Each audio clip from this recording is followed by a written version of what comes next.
Donc quand on étudie en physique, en chimie, en biologie, un système, il est important toujours de bien définir ce système.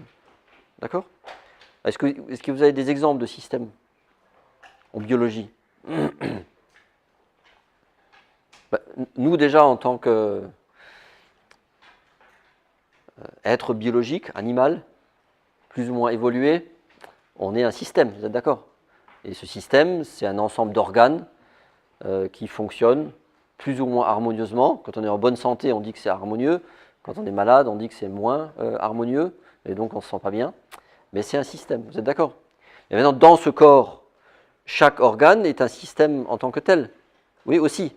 Alors, il y a des interactions avec les autres organes, mais on peut étudier chaque organe comme un système. D'ailleurs, même chaque cellule de notre corps est un système. Et d'ailleurs, même chaque molécule est un système. Et chaque atome est un système avec ses électrons, ses protons, ses neutrons. Ça, c'est si on regarde vers l'infiniment petit. Ensuite, qu'est-ce que vous connaissez comme système?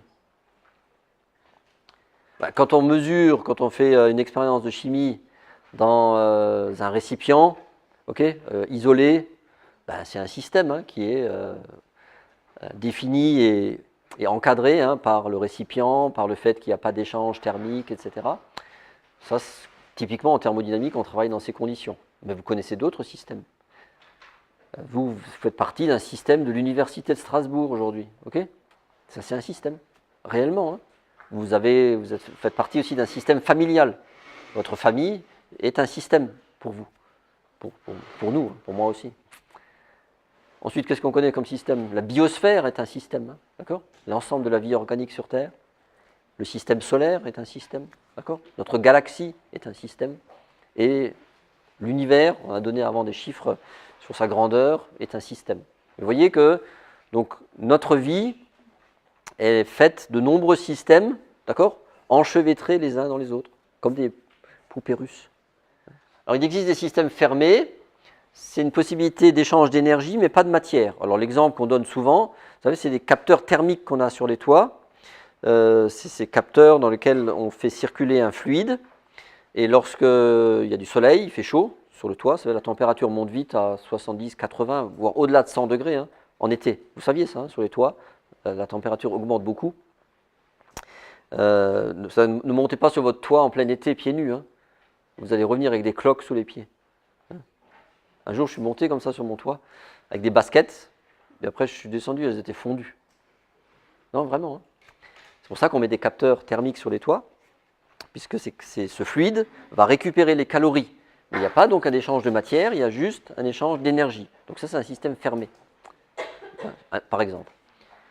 Et puis, il existe des systèmes isolés. C'est cela, évidemment, que les physiciens, les chimistes essayent de comprendre pour bien établir les lois.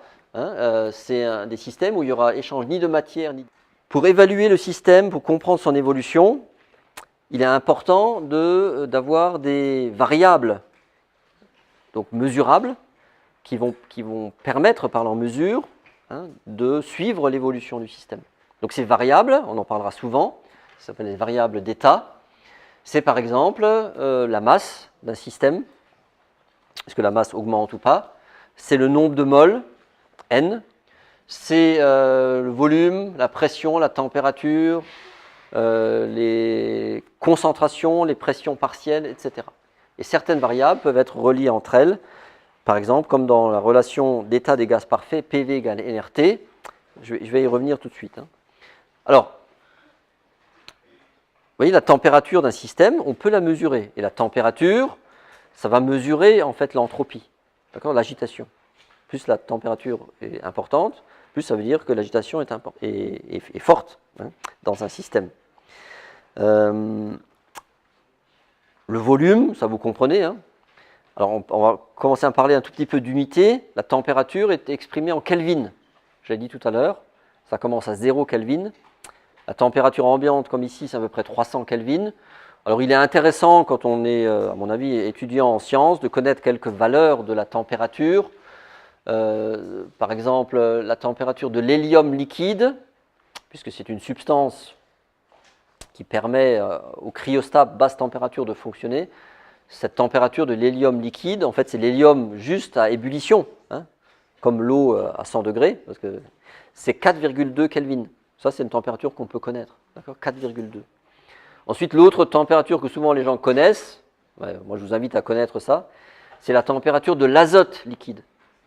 Oui, l'azote liquide, ça c'est une substance qu'on peut déjà voir. Quand on la regarde comme ça, hein, ça bout, hein, c'est normal, parce qu'à l'extérieur c'est très chaud par rapport à sa température de liquide, c'est 77 Kelvin. Donc 77, ça fait quand même moins 200 degrés encore, donc c'est quand même froid. Hein. Okay, ensuite, qu'est-ce que vous connaissez? Bon, il y a une température que vous connaissez bien. Eh ben, c'est la température du passage de l'eau glacée à l'eau liquide, à peu près donc 274 Kelvin, okay, ou 0 degrés Celsius, dans des conditions de pression hein, normales. Et puis vient une autre température, c'est à peu près 373 Kelvin, ou à peu près 100 degrés Celsius. C'est la température d'ébullition de l'eau. Le nombre de moles, N, ça c'est une notion très importante. Avant, j'ai pris un exemple, hein. Le nombre d'étoiles de soleil dans l'univers, c'est un peu plus qu'une mole. Donc c'est un nombre totalement faramineux, hein, entre 10 puissance 24 à peu près. Hein. Mais vous devez connaître par cœur, hein, vous en tant qu'étudiant scientifique, le nombre d'Avogadro qui définit la mole. Vous le connaissez par cœur? Non, si? Vas-y, dis-nous. Voilà. 6022 10 puissance 23. D'accord? C'est sans unité puisque c'est un nombre d'objets. Hein, et ce nombre d'objets, très important, on dit que c'est une mole. Et bien sûr, on l'utilise. Vous voyez, elle m'a prêté avant sa bouteille d'eau. Ben, dans l'eau, là, dans sa bouteille, il y avait un peu plus qu'une mole d'eau. La pression. Donc ça, c'est quelque chose qu'on peut mesurer. C'est quoi l'unité internationale de la pression? Tu as une idée? Pascal. Ok. Et une atmosphère, c'est à peu près 10 puissance 5 pascal. Mais l'unité SI de la pression, c'est le pascal. Et quand on fera des petits calculs, hein, pas des grands calculs, ne vous inquiétez pas, des applications numériques, il faut que vous veilliez à cette histoire d'unité, d'accord, et de cohérence dans les unités, ce qu'on appelle l'équation aux dimensions, hein, c'est quelque chose de très important. Hein, vous ne pouvez pas mélanger des pascals avec des atmosphères ou des torrs, des températures en Kelvin et en degrés Celsius ou quelque chose comme ça, d'accord. Il faut que ce soit cohérent. L'énergie, de manière habituelle, est exprimée en joules. Hein, vous connaissez ce terme, vous l'avez entendu parler. Alors, un joule, c'est à peu près l'énergie qu'il me faut. Un joule, ça représente en fait l'effort que je dois faire pour monter à peu près la moitié de cette quantité d'eau d'1 mètre. Ça, c'est un joule. À peu près. Ok? Vous vous rendiez compte concrètement hein, de quoi il s'agit. Merci. Alors, vous verrez que on utilise souvent en chimie, en biologie, hein, les joules ou les kilojoules, et par mol, pour une mole de composé. Okay, ou alors par gramme, ça dépend hein, du besoin hein, ou de la demande qui est sollicitée. Ça va ça? On utilise aussi des calories. Calories, hein. Ça, vous connaissez la conversion calorie-joule?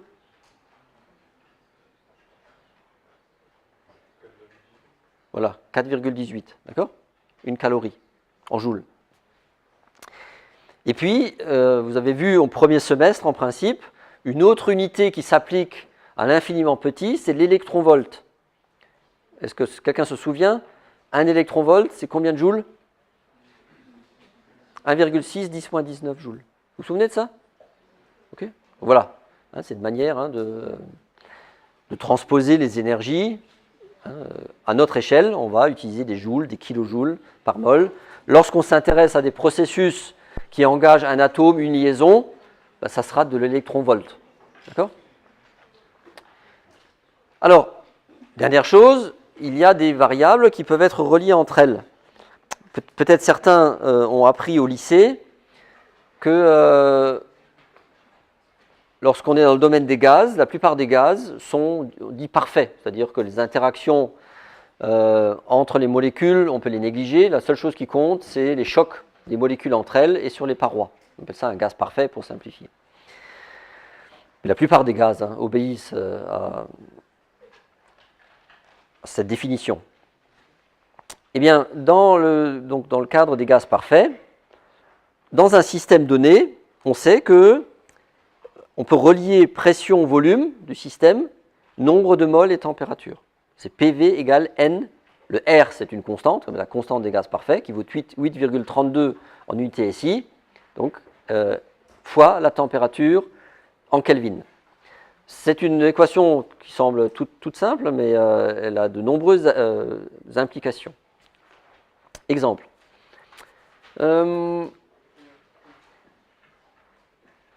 Si vous augmentez la pression dans un système fermé, okay, par exemple par un piston, et que le nombre de moles reste le même, le volume va diminuer.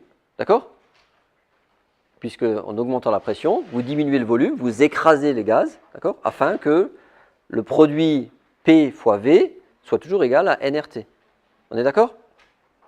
Alors maintenant, si par contre, dans un système, vous faites, vous augmentez la pression et vous gardez le même volume, eh bien, dans cette équation, si le nombre de moles ne change pas, c'est la température qui va augmenter. C'est comme ça qu'on fait de l'augmentation de gaz. On appuie, ou alors on fait de la détente. Quand on détend un gaz, la température diminue. Quand on appuie sur le gaz, la température augmente. Il y a de nombreux systèmes qui fonctionnent de cette manière. Okay? Donc il y a un lien direct, très simple, qu'on peut estimer. Il faut regarder qu'est-ce qui bouge, pression, volume, température, nombre de moles. Et grâce à cette petite équation d'état qu'on appelle des gaz parfaits, on peut évaluer donc la variation de certaines variables d'état dans un système donné.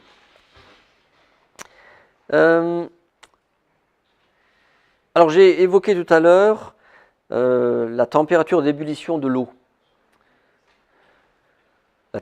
Ce phénomène très simple que vous allez expérimenter peut-être encore aujourd'hui va vous permettre de comprendre la différence qu'il y a entre la chaleur, une énergie, et la température.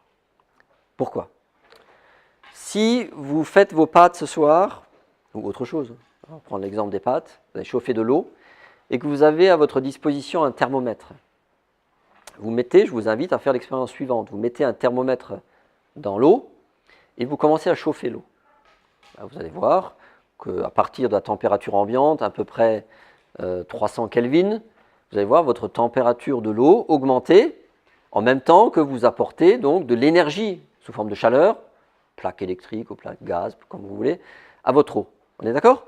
Donc voilà, là, on pourrait confondre chaleur et température. On dit, oui, la chaleur rentre dans mon eau, donc la température augmente. Et c'est pour ça que la plupart des gens confondent ces deux notions. Sauf que, si vous faites l'expérience jusqu'au bout, avec un peu d'attention ce soir, vous allez voir que la température de l'eau augmente, d'accord, ça commence à frémir, à bouillir, et puis d'un seul coup, il y a des bulles comme ça. Et qu'est-ce qui se passe? Qu'est-ce qu'on constate? Le thermomètre reste figé à 100 degrés. Vous avez beau continuer à ramener de la chaleur sous la poêle, d'accord, sous votre casserole, autant que vous voulez, vous mettez à fond, paf. Vous verrez, la température de l'eau, elle restera à 100 degrés. Vous me croyez? C'est vraiment comme ça. Et ça, vous voyez, c'est simple, vous comprenez tout de suite. Ça veut bien dire que la chaleur et la température, c'est deux choses différentes.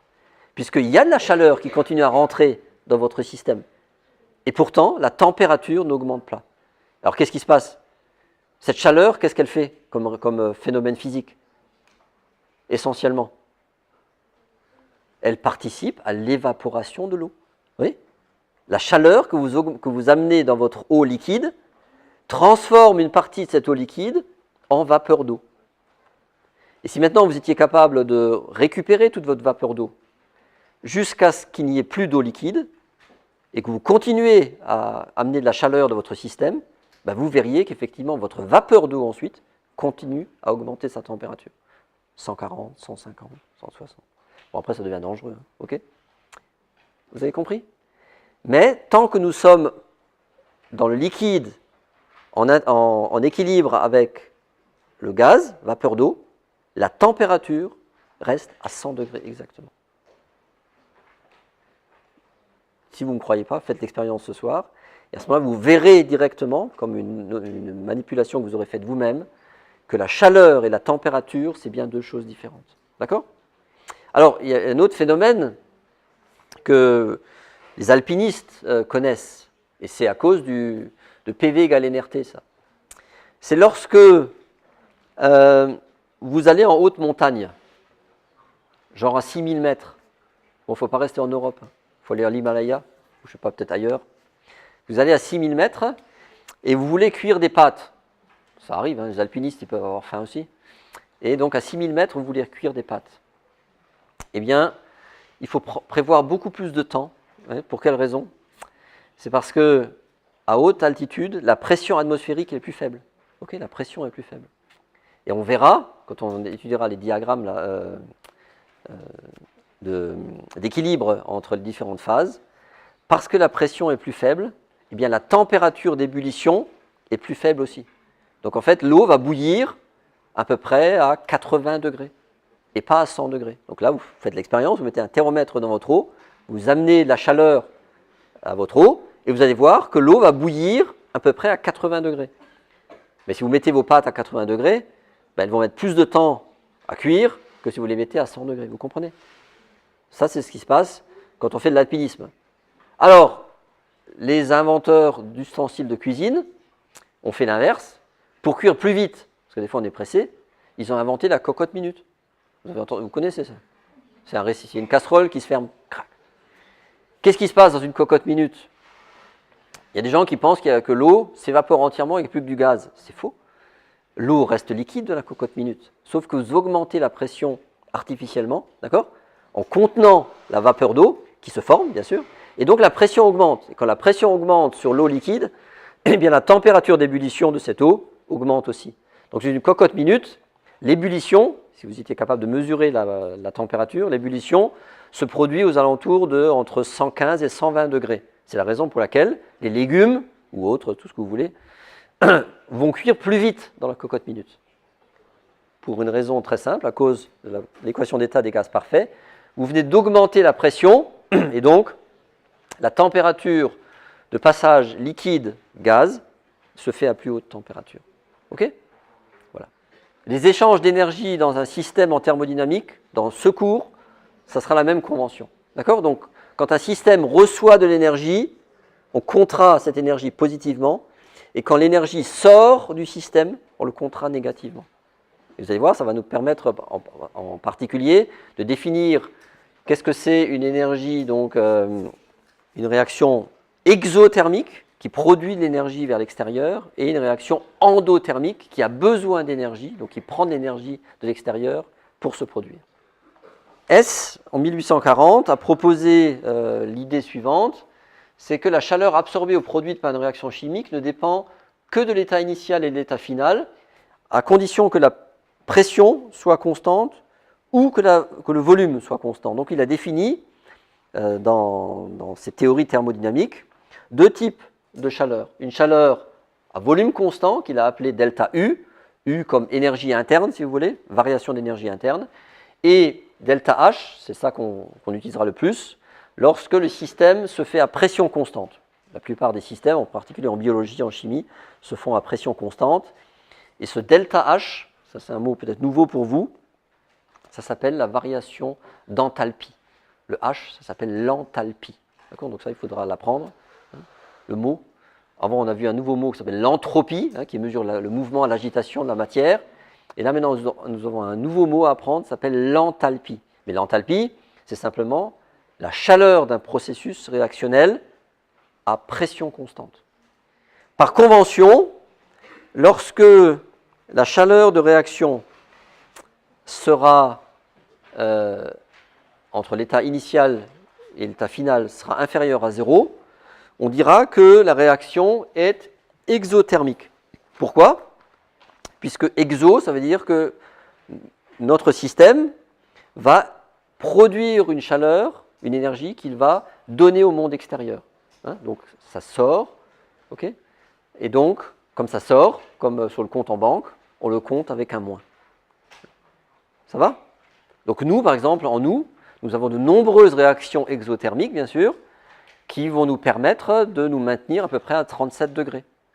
Vous savez bien, quand la biologie s'arrête, le corps devient beaucoup plus froid, okay, et c'est parce que l'ensemble de ces processus réactionnels s'arrête, et donc ça devient plus froid.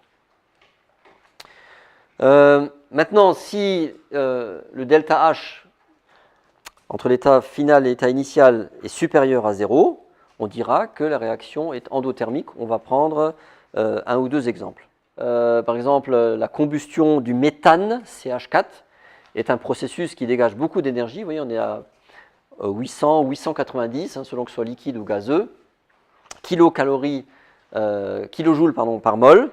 Vous voyez, donc c'est pratiquement 2 fois plus que la combustion du bois. C'est pour ça que, ne soyez pas surpris, que beaucoup aujourd'hui de paysans ou de grosses industries, Nakeo par exemple, fabriquent des méthanisateurs en France. Ils utilisent donc la décomposition organique des animaux, des plantes, pour fabriquer du méthane. Et ce méthane, lorsqu'on le brûle, ça dégage beaucoup d'énergie. Okay, une réaction qui est endothermique et qui souvent nous embête un peu dans notre vie de tous les jours, c'est laquelle?